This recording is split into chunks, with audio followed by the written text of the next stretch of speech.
national statistics.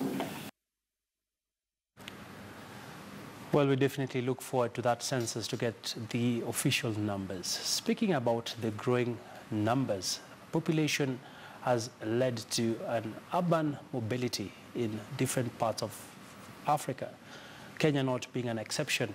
With more people coming to urban cities, demand for goods has also been soaring. Joining me right now on set is Anthony Nganga, the commercial director at Procter & Gamble. Many thanks for joining us. Thank you, Abby. I'm sure when you hear the population is increasing, it makes you tick.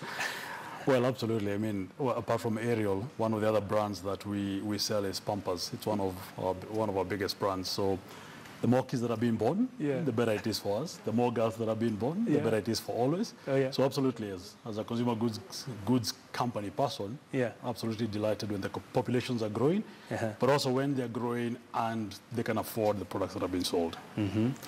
And Anthony, looking at the population boom, talk to us about how business has been for your case, especially in the greater East Africa. I think the one thing I would say is we are in, today P&G is in probably 6 categories in this market. So we play in diapers, so that's Pampers, we play in fem care, that's Always, we play in laundry, that's Ariel. We have a fabric softener called Downy, and we've got brushes, Oral-B. I must say that the last year has been tough. We know that the country went through the elections in 2017, with the drought coming in at about the same time. So what we've seen is consumers have been struggling a little bit, and we talk a lot to consumers. We do in-home visits where we actually go and talk to consumers in their homes. We walk with them as going to their shopping. So what we've seen is they're being very discerning about what they choose to buy and where they spend their money. Are you saying consumer buying power has reduced? I think to a certain extent, we've seen it being eroded a little bit. However, their search for value and quality goods hasn't diminished. Because what we've seen is the less disposable income you have, the fewer errors you can make. Because you need to buy something that works. And because of that, we have been listening to the consumers, and we've introduced products that have made sure that the consumer continues to get the quality that they deserve, but still being able to afford. So for example, on Ariel, we've recently launched a 10-shilling SKU. It's about 30 grams, which is now our smallest SKU. So the RSP, the recommended retail price, is 10 shillings. But that's because the consumer is saying, I still need to wash my clothes.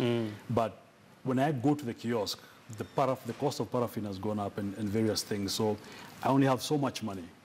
And because of that, I need to make specific choices. And we want to be in that consideration when the consumer is making the choice in the store. All right.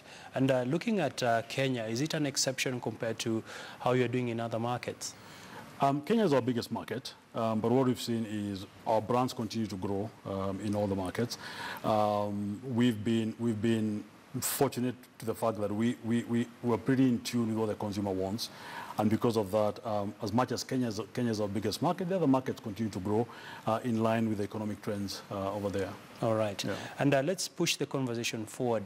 In terms of what's your outlook for 2019, bearing in mind that we're also seeing the government is very keen on the Big Four agenda. And of course, manufacturing falls there. And you're also in that business.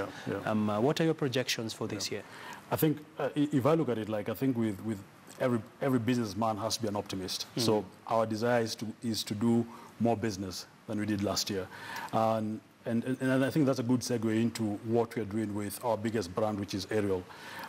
Today, we are relaunching the brand after it's been in the country for the last 10 years. We've done a mega launch. We invest in multi-million shillings into this launch. And it's because we believe that we want to continue growing the brand. It's a very audacious campaign. We're calling it the ultimate guarantee. And we're basically telling the consumer it's called the Ariel Ultimate Guarantee. We're telling the consumer that there's an Ariel that you've been used to. We're now giving you a much better product to make sure that we can help you with your cleaning needs. And furthermore, we've been even further daring and saying, if you don't like how the clean has happened, how that cleaning has happened, because we believe in the Mosho Moja, if you don't like it, we'll give you a money-back guarantee. And I think this is probably one of the first ever such campaigns in this country, whereby you're telling the consumer, we're giving you such a fantastic product. If you don't like it, come back, we'll give you your money. Okay. So for us, that's how we want to capitalize into the growth and make sure that we continue growing as a company. And of course, the business you are in is very competitive, Yes. cutthroat competition. I know you'd have some serious comments about this. We just want to go on a quick commercial break because we need to pay the bills. Well, we are speaking there to Anthony Nganga, who is the commercial director at Procter & Gamble, just talking to us about consumer trends in East Africa, and is quite bullish of performance in 2019. Let's get some more insights from him when we come back from this break.